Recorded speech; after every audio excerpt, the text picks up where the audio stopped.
Okay, so we did baby foot. It's a foot mask. It's a foot mask. It peels off all the dead skin. Yeah, and Izzy decided to try and rub it on this spot, and it worked as a clay bar. I don't think we're ever posting this, but this is just for my own archives of weird things we've done.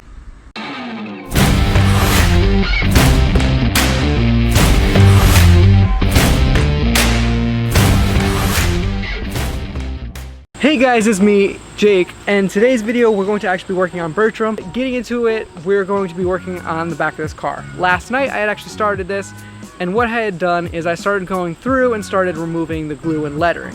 Now to remove lettering, usually you could use a piece of floss or anything like that to try and remove them. In my case, I just peeled them off by hand.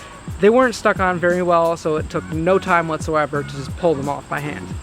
Then I went back through with a razor blade. Now what you want to do is you want to take a razor blade and you want to put 2 pieces of masking tape on either corner just so then it doesn't dig into your paint.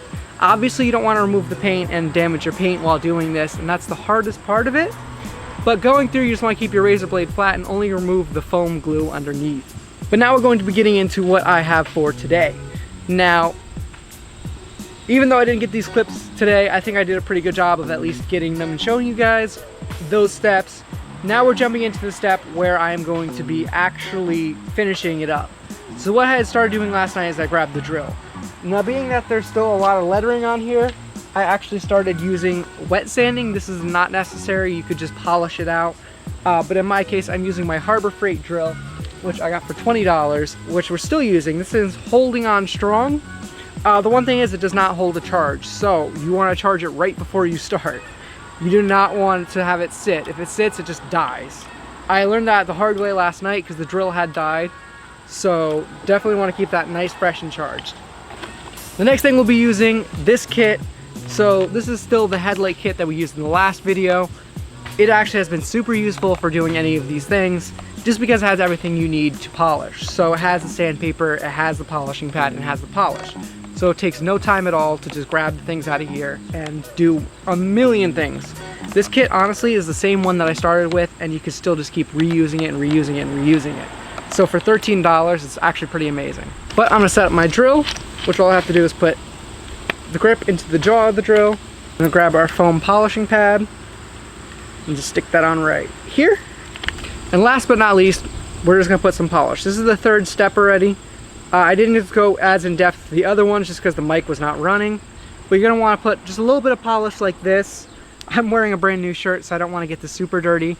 If you put a lot of polish on, it will make a mess. So putting just a small amount like this works just as fine, and it'll keep you cleaner. Coming back here, you can see I still have a little bit of Tucson left. I had wet sanded and I actually created some damage trying to do it by hand. So you definitely don't want to damage it like I did. I'm just gonna go with the polishing. It's just gonna take a little bit of time, but you get a better end result if you just polish. Wet sanding can lead to some damage just because the foam is still slightly above the surface, and you don't want to really damage anything. So what we're gonna go in, we're gonna just polish this until all the foam is gone, and then we have a nice shiny finish left behind.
This has come completely clean.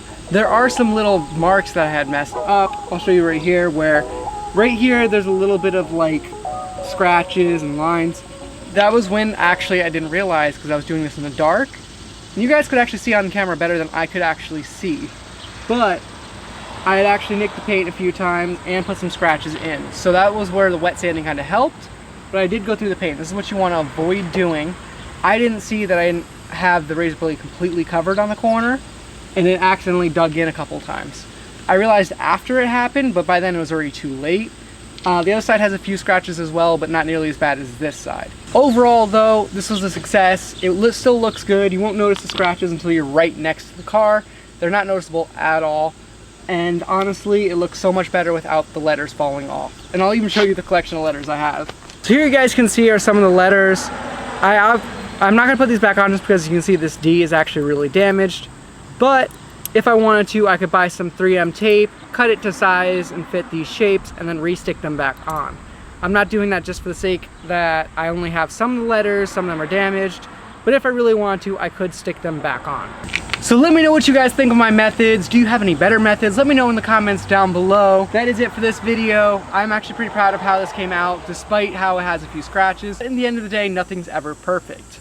Let me know what methods you guys have, what you have tried in the past. I'm definitely interested to hear. Don't forget to like and subscribe, and I'll see you guys in the next one. Peace out and be legendary.